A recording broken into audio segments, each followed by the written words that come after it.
We vipi? Mbona leo uko lesi hivi? Naumwa nesi wangu. Unaumwa? Haya, unaumwa nini?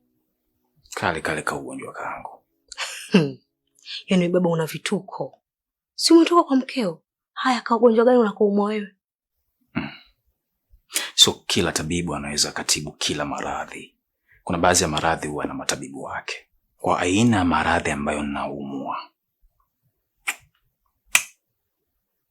wewe pekee ndo unaweza ukanitibu. Ila na wewe si upumzike? Yaani ndio kwanza umefika tu alafu unatakataka tu.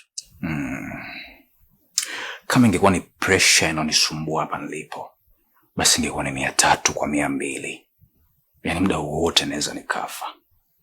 Go please, itulize hii pressure. Lakini pia sinisha kufundisha wewe kuhusu kanuni zetu mama. Umesahau? Kanuni yetu inasemaje? Ili utulie ni lazima upate. Na nikishapata basi ndio umepona.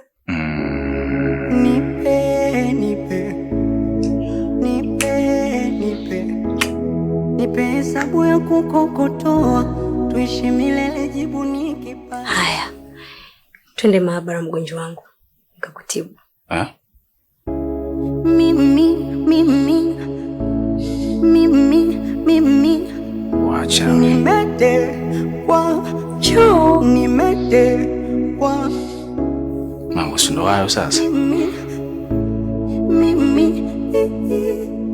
nimetekwa na mapenzi, nimetekwa